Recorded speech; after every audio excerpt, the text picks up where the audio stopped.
started it with, how did you get into radio in the first place? Well, it really was a fairly fortuitous thing, as a matter of fact, because when I came down from Cambridge, I was became a schoolmaster, which I enjoyed very much. And then I did a little broadcasting, very amateur broadcasting, mainly on amateur football, because I played football at university, and that was my main strength, I suppose. One has strengths. I liked it because, you see, you can get bitten by broadcasting. It really is, you can, and you know this very well. You can. It gets hold of you, and I liked it. I was also very lucky. I've been lucky all through my life, frankly, so far. See, I was very lucky because I had the right sort of people to advise me. Because at that stage, it's very easy to compare what seems to be a very ordinary existence as a schoolmaster. It seems to be ordinary, it isn't. It's a very exciting job, but it seems ordinary. And then the idea that somehow broadcasting and radio and television is all very glamorous and what have you, which it partly is. But it isn't as simple as that. And I think I might perhaps have made even the wrong decisions, but I had some very good people to advise me. One in particular has been a very good friend of mine, which is Cliff Morgan, because Cliff at that time was the director of television, and I was lucky because I was able to go and stay with him for 6 weeks. Again, schoolmasters have splendid holidays, and I had 6 weeks with him, and I saw it all working, and I liked it even more. So I knew then to start with that that's what I wanted to do. Now, I might have been a total disaster. At least I knew I was right in going for it. I wanted to have a go for it. And then again, I was lucky with a man called Angus Mackay, who was one of the great men in radio, who started sporting radio with Eamon Andrews in Sports Report 20-odd years ago. And Angus was very good. Angus was very professional. And after a lot of interviews, he finally took me on and terrified me for 6 months. He's a terrible man in that sense, but the greatest professional I've ever met. And from then on, it just went on, I suppose. But as I say, I keep saying, I was really very lucky. Did you start as a football commentator? No. When I first came into the business, I started on the lowest possible rung of the ladder, which is what we call a sports assistant, which means that you do just about everything and anything that happens to come along. That is, you are a sub-editor, you guard an interview, and above all, as far as I was concerned, I went around the regions, because regions are different. Regional broadcasting is different, and I spent some time in Birmingham with Midland Region, and then Manchester with Northern Region, and Glasgow with Scottish Region. So in the first 12 months, what you really are doing is putting on your boiler suit and going round and finding out how everything works. Because Angus Mackay always used to say, you've got to know how the boys work behind the glass. You've got to know how everything works in broadcasting. You can't just ponce around, and be a performer. We all like being performers. Because, again, as you know, you've got to like showing off a little bit. Unless you like showing off, you're not a performer. But that's what I did first of all. I spent the first 12 months learning the business.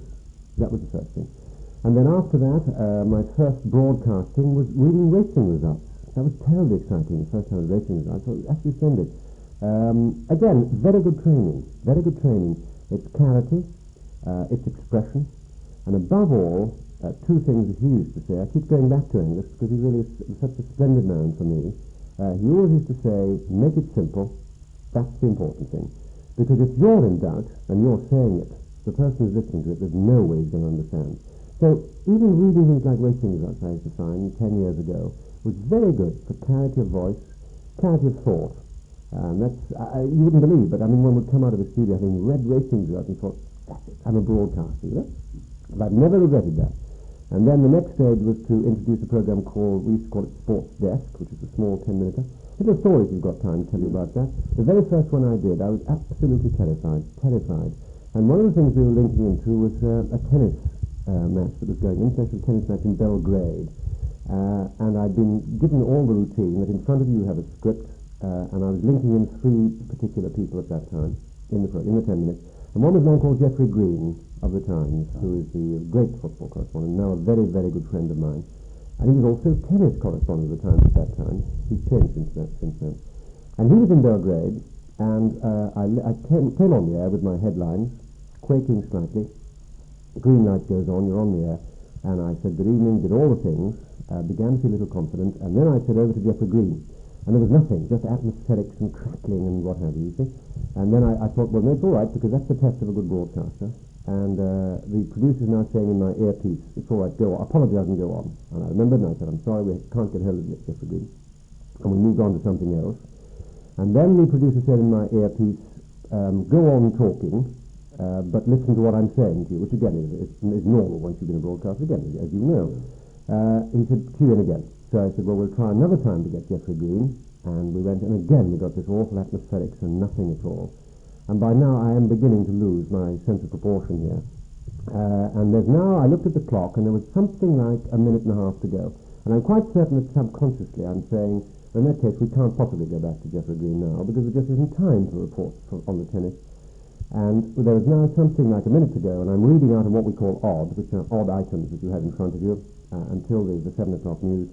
And the producer came on my ear and said, we have now got him, just go over for at least the present score. There's no time to report. He's saying all this in my ear while I'm reading something else. He said, just say we've just got time to at least get the latest position. So I said, well, we've just got time to get the latest position. Geoffrey Green. There was again a little bit of crackling, and Geoffrey's voice came over very clear, saying, where the bloody hell is London? Clear as a bell. Now, that's the stage, I think, where I very nearly fell apart, you see. And what I ought to have said, and would have said since then, is, we are still having trouble. But what I did say was, I'm sorry, we still don't seem to be able to contact Geoffrey Green. We went off the air, and we had dozens of phone calls straight away from people who said, well, I heard Geoffrey Green, and that was the very first broadcast I did on Sports Stuff. Very first one. Traumatic it was. Great training, yes. Great training. Have you ever done the, what do they call, Anchorman on the Saturday afternoon show? Yes. I took this over. Eamon, of course, did it for a long while. And then we had another Irishman called Liam Nolan, who was with us for 6 months. Very nice man, Liam. And then Liam went back to Ireland. And then I took it over, which, again, was a very exciting program to be in. When I first took it over, you see, it was just Sports Report. We used to have a program called Sports Parade in the morning, between 12 and half past. And then Sports Report at 5 o'clock, with that great sig tune. Remember, da-dum, great, marvellous, magic moment that was. Now, you see, it's a much more sophisticated business. We now go on the air at 1:30 or 2:30 here in Germany, right through. It's an exciting program to be in, and what I do now, I do 3 of them. Under the contract I do now. I stay in for 3, and then I go out for 6. In other words, I do commentaries for 6 Saturdays, I stay in for 3. But it's still a very exciting program to be in. They work very hard on it. Chris Morgan, of course, is now the editor, and he's got a very, very good, strong team. And we work very hard on it throughout the week. I shall be going back from here, for example, to work on the program straight away for Saturday. As Anchorman? That's right, this Saturday.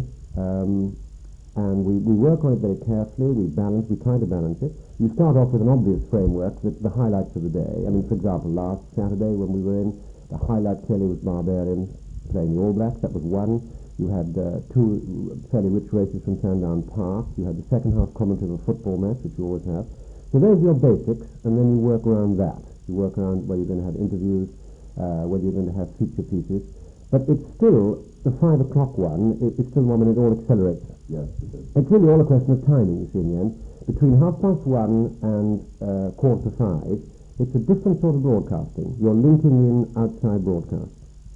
You're linking in a race meeting. You're linking in a rugby match. And it's all continuous commentary. It all comes together just before 5. And in that 55 minutes, then anything can happen. And you've got to really cover everything. The most satisfying thing for me, and certainly for the editors, is to buy 5 Sunday newspapers on Sunday morning and turn to the sports pages and say, yes, we did that, and we've covered that, and then you feel you've done something.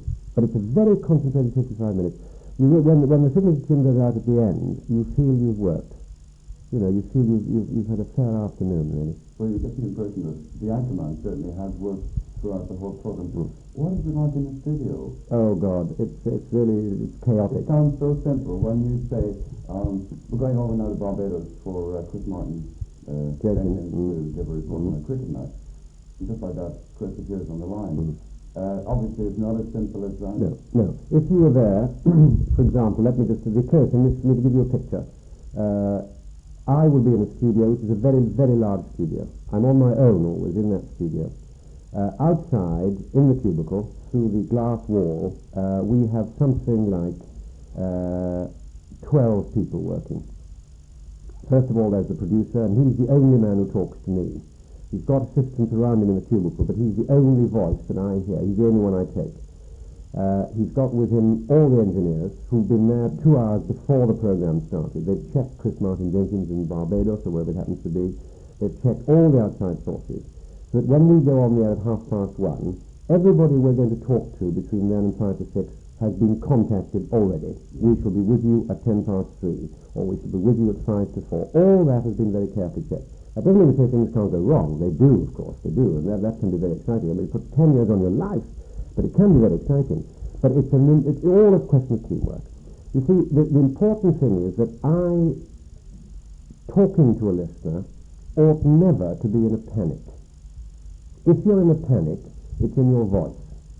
And so, as far as I'm concerned, I must, if I can, remain fairly calm. It doesn't mean to say that listeners don't like things going on. They love it. When they hear there's a chaos and you say, I have no idea where I am here, they love it. I know this. They do. They enjoy it. But you've still got to be professional enough not to not really know where you're going, if you follow. So I rely on a producer. And if a producer was suddenly to say in my ear, I want you to say, broadcasting house is falling down, I would say it. I would say it. You must have implicit faith in your producer. You must never, ever have second thoughts about your producer. I've worked with a man concerned, which is Bob Burrows. I've worked with Bob now for 5 or 6 years. And we have a thing together, a feeling about what's going on.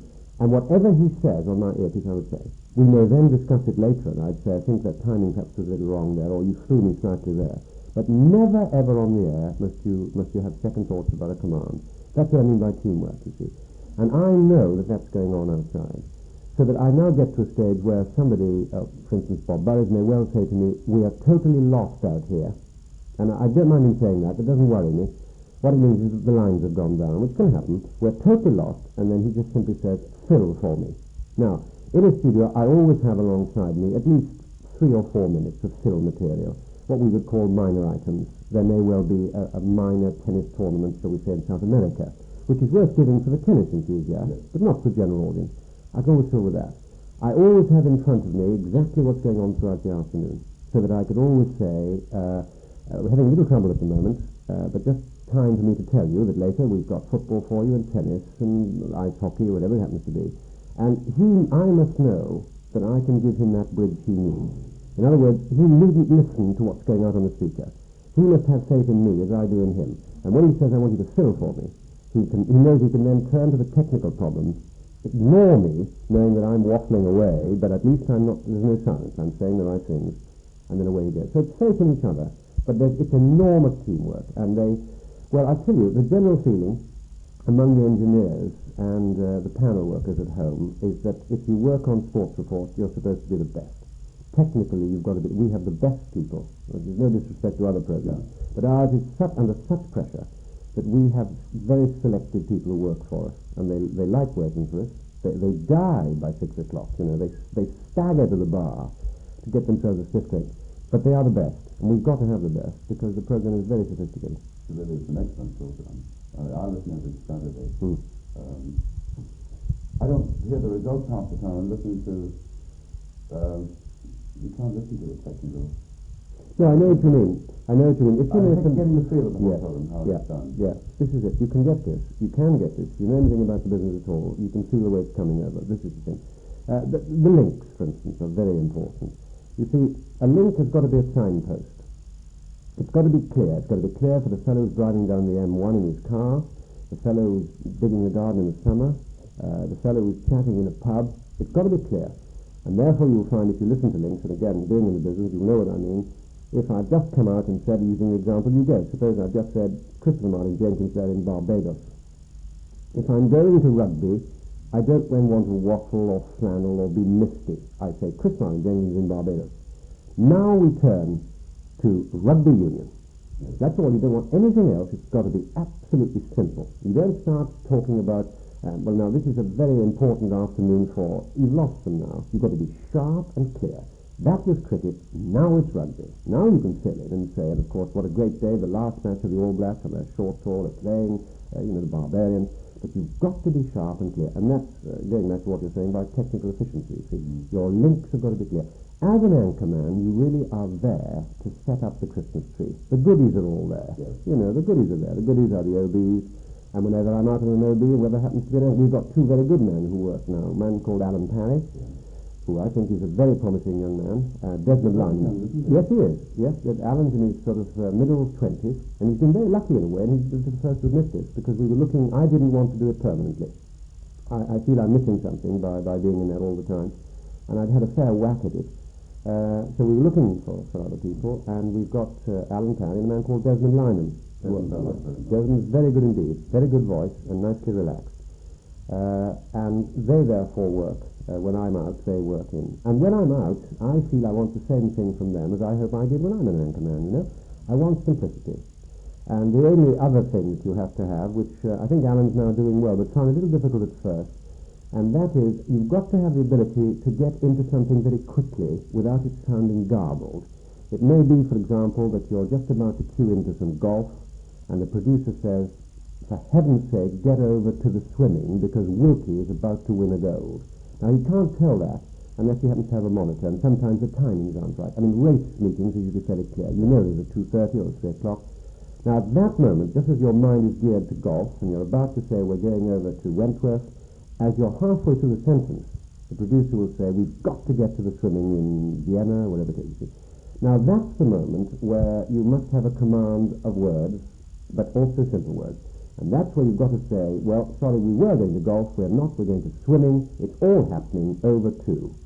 And that's not easy, it takes time to do that, and as I say, I'm mentioning Alan Parry, he found that quite difficult. I think he's beginning to get it now. But quite often you can tell that he is receiving instruction. What you must never do is pause. You must never listen really and forget the listener. You've got to go on talking as I'm talking to you now. And it's a nap after a while, really, you know, it's a nap. So I have what we call split headphones. In my right ear, I can hear what's going out over the air. In my left ear, I can hear the producer. And I must be able to talk as I'm talking to you now, while at the same time he's saying something else to me. But again, it's safe. He wouldn't throw me. He wouldn't give me something. He would never, for example, he would never give me facts. If I was halfway through a sentence on golf, he would never say, and Wilkie's time in that tournament was so-and-so. Now, that would be bad. There'd be no faith in each other then. That would be a ridiculous way of feeding information. But what he will do is to say, keep talking about golf, but I want you to switch to something else. And you should be able to absorb that. You know, otherwise you wouldn't be in the business. At the moment you're doing a personality thing, going on with a panel game. Yes. Quiz. Yes. Yes. How does this kind of thing appeal to you? Thank you very much. I had a decision to make, you see, about a year ago as to what exactly I was going to do, because I'd been in the business then long enough to know whether I wanted to go into production or become a director, and one or two other offers were made in other places. And I basically liked performing. I liked being a commentator, and I had long talks with the BBC, who were extremely kind and helpful. And what I decided I would do would be to stay in the talking business, which is what it is, but breaking out of sport, or not being with sport the whole time. I wouldn't want to be hidebound with sport. I enjoy it enormously. It's part of my life, because I find it exciting, not simply the game, but the people in it. So I branched out from that, and I now do ceremonial occasions, apart from sport. I do the quiz programs, which are very exciting to do. So that in the last few weeks, I've done, some European football matches, the quiz, the Lord Mayor's banquet at Guildhall, you know, these things. And I find them, it's because of the variety that I enjoy very much. The quiz in particular is very satisfying, and they're going back to the same word. It's because of teamwork, because Ted Moult and Brian Johnson are splendid performers. They're extremely nice people, which matters, because when you're travelling together, you've got to get on together, and we get on very well in trains and planes and hotels and things. We get on very well. They're a great combination. We all three of us know each other, I think, well enough to be able to say terrible and outrageous things which people accept, but also they are totally professional. And you see that sometimes when we've had one or two disappointing audiences in terms of numbers. We've sometimes been in places where it's been a filthy night and we've only had 40, 50 people there. And that's when you show that you're a professional, and that's where Ted Moult and Brian Johnson perform even more. Not simply because there's an audience there, but because they're there. They're paid to do it, you see. And so the quiz is a very satisfying thing, but very different for me. This is probably a leading question. How do you overcome the business of wrong answers? Well, we try that there shouldn't be wrong answers. The producer, Michael Hughes Hastings, has been in the business now over 20 years. He's an excellent producer, and a very senior producer in the BBC, and looks after us like a schoolmaster, and he's very good. He has the questions kept very carefully. The problem, of course, about sporting questions is that they very often change. They change so quickly. Now, if a mistake is made, he is listening. We've got a monitor also behind the scenes or under the stage, wherever we happen to have our engineering set up. And if it's a mistake that we spot doing the actual recording, we stop, we whip up the question, and we say we do it again. If you find at the end of the broadcast that there is a mistake being made, nothing yet, touch wood, has ever been made dramatically that would affect the contest, not ever. If you find, however, that a mistake's been made, and it's going to offend people, that it may be a very minor one, but if it offends people, then what we do is to record that again. We can't record the answer again, because the atmosphere of the hall has gone then. Yes. So I remain behind and I ask the question again, so we get round it that way. But there have been very, very few, very, very few. I'm new in this. I've only been doing it now for, 18 months. And a man called Alan Williams is doing it before me, a very garrulous Welshman. And over the years, there have been very, very few mistakes that have been made. The awful thing, of course, is if the scoring went wrong. Yes. And Michael's been very fortunate. He had some very good secretaries who act as scorers. And I rely totally on her at the moment. I've got to, because I can't think of the score at the same time. I have to try and keep hold of Moult and Johnson, letting them go a little bit, but at the same time keeping the framework of the programme, because otherwise it gets sloppy and untidy. So I can't really work out scores. I rely totally on her. And what would, of course, be a total disaster if we got to the end of the broadcast. And, in fact, the scores were wrong. Because if they were wrong, then it would be a cheat, and we'd have to do it again. I mean, it'd be as simple as that, you see. The one question that stuck in my mind was the one about Brendan Foster. Mm-hmm. How did that resolve itself in the end? Well, what happens in the end is that if a mistake has been made, you always have what we call a buffer of questions, you see, so that you can always cut out 2 or 3 of the answers and put another one in. This is how it works. The Brendan Foster one was just simply a typing error, frankly. It was something that had been done before and hadn't been checked enough. But it resolves itself. It resolves itself. You just hope they don't happen. Yes. But when they do, they resolve themselves. And you're always fair to both teams. You always talk to both teams afterwards and point out exactly what had happened. But as I say, we have very, very few. And we have thousands of questions. Yes. Thousands of questions. Well, you're a confirmed radio man. You've been on radio now for how many years? Been on radio now for what? 9, 10 years now. 10 years, yes. How about television? I enjoy television. It's quite a different medium, of course. I used to do a weekly sports program, which was an 8 or 9 minute spot every Monday evening, BBC One. I now do less and less television, except when I'm asked to do joining a feature or something of that sort. It is a quite different medium. It's a very exciting medium, obviously, very exciting. One could talk a long time about it.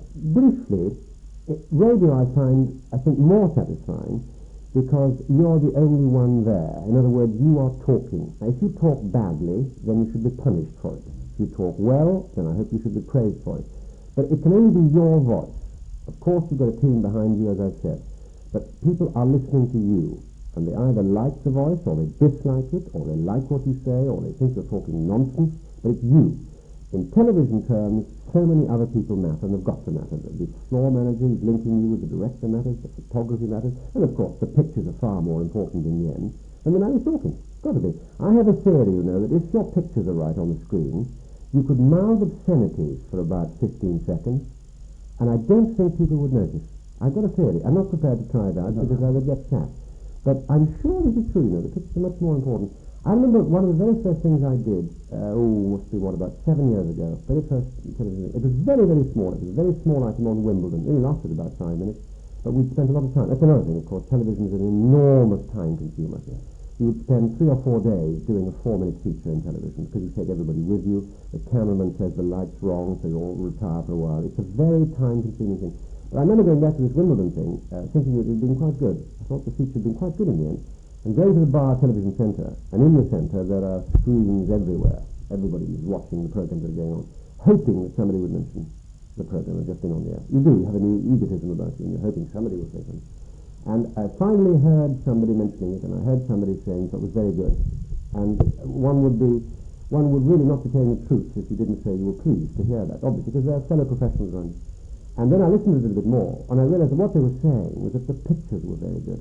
There had been some great shots here, and the theme had been right, you see, which had really had nothing to do with me at all, which is as it should be, because after all, it is a watching thing that matters. As far as I'm concerned, in sporting terms, it's a watching thing. Clearly, there are many, many television programs where it's actually vital what's being said in discussions, obviously. But I find that if you have a picture, you can sometimes take away from the words.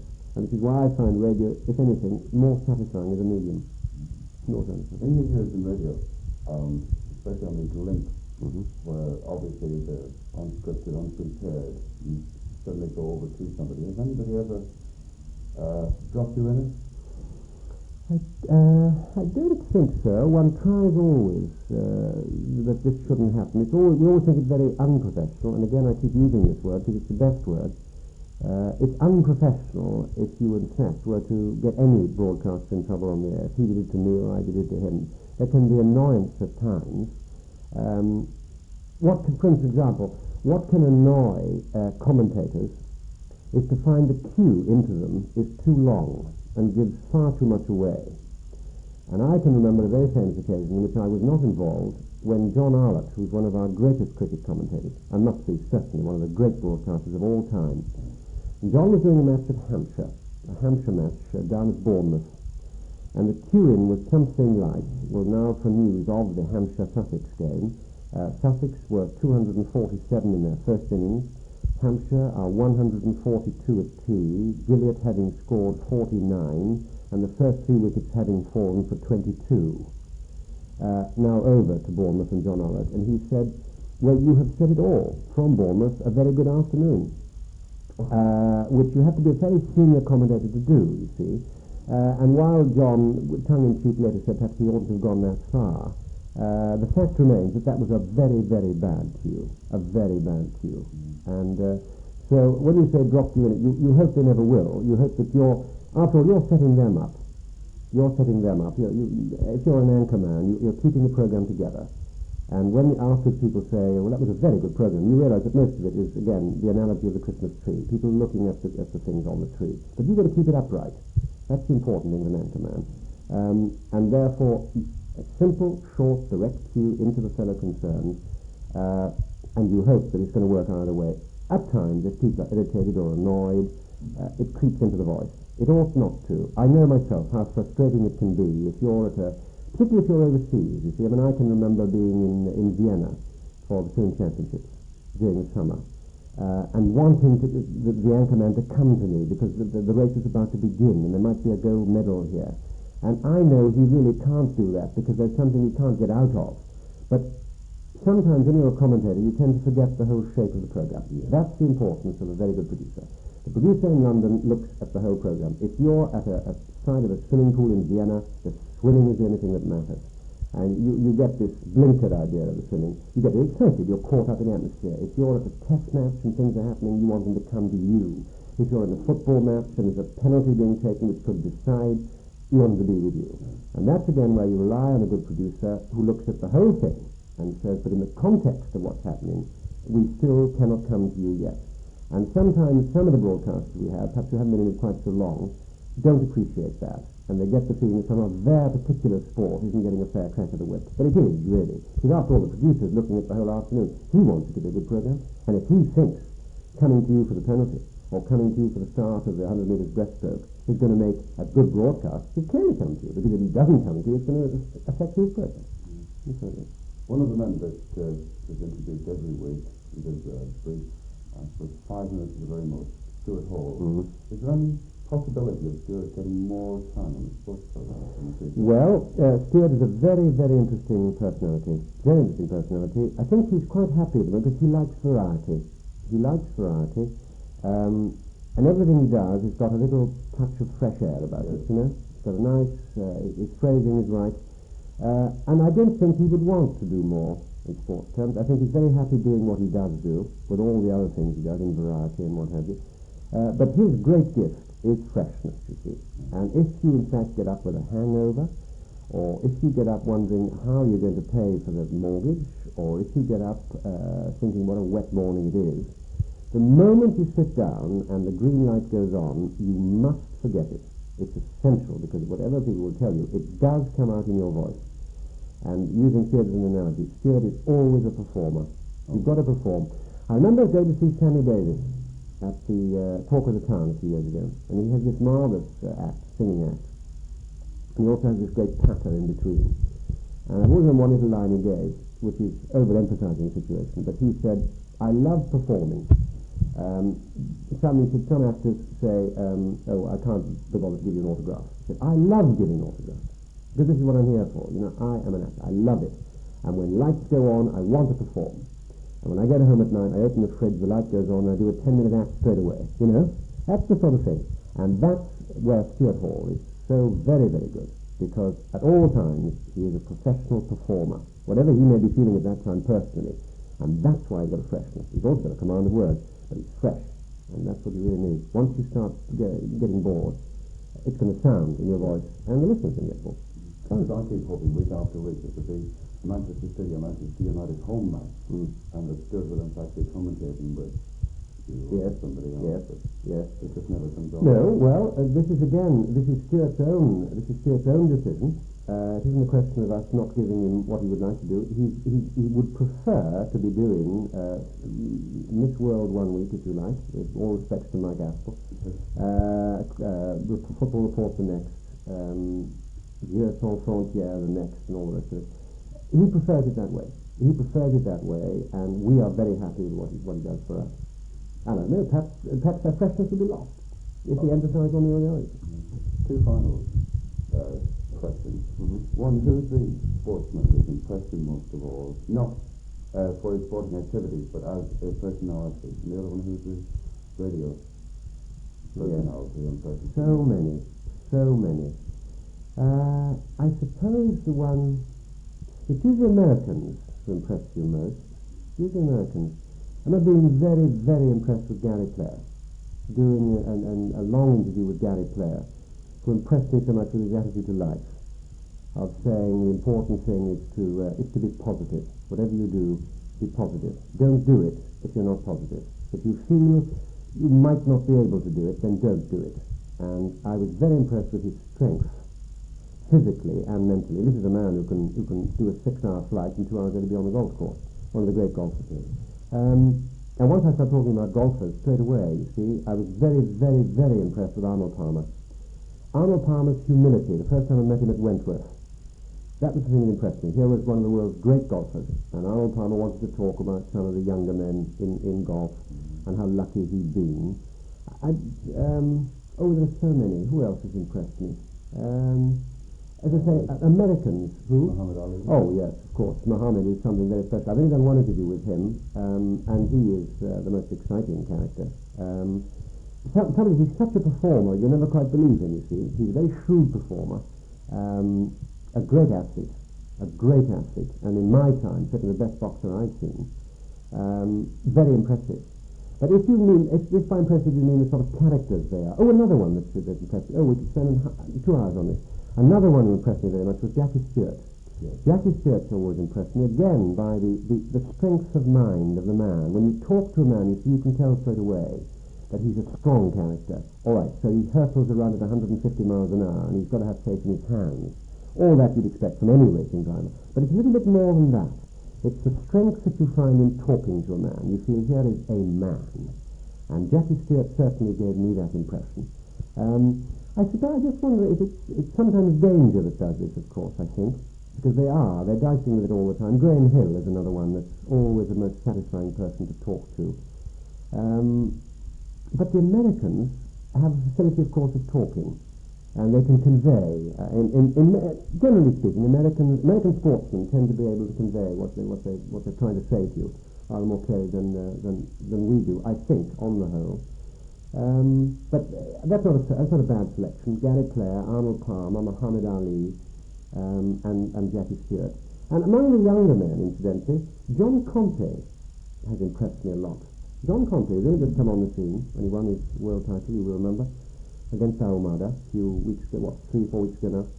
John Conte is an impressive young man because he knows where he's going. Yes. He knows where he's going. I remember doing an interview with him in the studio just before that fight. And the whole time he was talking to me, very relaxed, he was drawing a cartoon. And when he left the studio, we looked at the cartoon, and it was Conte with a crown on, sitting on top of a mountain. And underneath he'd written, "I have tried, and I have reached it." Which isn't bad, you know? It isn't bad. So Conte's impressed me, and I could go on forever. And you say in radio terms, well, certainly one of the most professional men I was lucky enough to meet just before he died, in fact, was Richard Dimbleby. Richard Dimbleby, who said to me two things: prepare, and then prepare it again before you go on the air anywhere. It's sometimes frustrating. You have 50 facts, you only use 5. You come out and you think, oh, was it necessary? It's always necessary. You must always prepare. And the other thing he said was, check it, and then, just for good measure, check it again. And that made Bindle be a great, great performer. I think I've been very lucky, you see, because when I first came into the business, there were some superb broadcasters just coming to the end. People like John Snagg, the marvellous man who used to do the boat race. And John Snagg gave me a lot of very good advice. Richard that I've mentioned. People like Harold Abrahams, who used to do the athletics back in the late 40s and 50s. These were all great radio men. Eamon Andrews obviously stands out as a great radio man. And I've said Eamon, I think he's a much better radio man than a television man. Much better, because he's got this superb voice. Control, excitement, emotion, you can get all that into his voice. So I, again, was lucky to find these sort of people around. Another one, all the war correspondents that came back into the business, people like Winfred Vaughan Thomas, superb, great radio men with good, a voice, you see, that must appeal, and they all had this. And I was, again, as I say, lucky enough to meet them all when I first came in, just as they were leaving, and so a little, perhaps a tiny fraction rubbed off, I hope so, because these are the men that really made radio sing, this is what it's all about. And we find in the last year or two that radio is certainly very much coming back into the fore. We find this in figures, for example. And that we feel responsible now that we've got to produce the very best programs, whether it's sport or whether it's quizzes or whatever it is. We feel now honor bound to produce the very best. And I think we're very lucky because we have a very, very good team working all around us. I'd be lost without any of them. I mean, I just shout away, frankly. I rely on them. And they are marvellous people. And we have, in fact, in radio at the moment, got some excellent men. Here's your final question. Have you got a goal in radio? To go on satisfying some people somewhere, I think. I'm going to irritate people and annoy people, I hope, because it means they're listening and they're interested. And this is clear in letters one gets. You get good letters and bad letters. But if I can give somebody satisfaction somewhere at some time, then that's the goal. If you're satisfying somebody, wherever it may be, then that's good. And if you're doing that, then it's enough. But in terms of self-satisfaction, is there any type of program that would not be associated with? I don't think so, because I've done most things in radio now, as far as a performer is concerned, in chairing panels, for example, panel games, obviously commentary in football, in swimming, and in cricket. The state occasions, which I just started, I enjoy enormously. Being at the Guild Hall is quite different from being at Main Road, you know, they're quite different challenges. So there's nothing in radio terms that I can't really say, now what I really want to do now is so-and-so. Not really. If anything else would come along, if I feel it's another challenge, then I would be happy to go for it. But I couldn't, hand on heart, at this moment say, if only I could do so-and-so. There isn't anything, frankly, because every new step I've taken has been a challenge. I found it a challenge, which I have to have, frankly. I can't go on without a challenge. I have to have a challenge somewhere. You hope that what comes out is a reasonable product, but you have to have a challenge. So there is nothing in particular that I say I must do that. You just take it week by week. But I'd go back to what I said to start with. You must feel that you're giving satisfaction, that you're pleasing somebody somewhere, or interesting somebody somewhere, even if it means, as has happened to me sometimes, you happen to go into a pub and you hear somebody saying, oh, did you hear the program? I think he's talking a lot of rubbish, or, yeah, I didn't think it was too bad. And it's quite a good feeling. You sit as far away as possible, not hoping you won't get involved too much in it. But those are the things, you see, that you're making people talk, if you like. And also you're doing it for everybody else, because the producer never gets mentioned, and all the boys who work behind the glass never get mentioned. So if the program gets good mention, you feel that perhaps at least you've helped to project it. Yeah. That's the thing. That's what I mean by satisfaction. Well, you've given us a lot of satisfaction. Thank you very much indeed. It was my pleasure. My pleasure. Okay?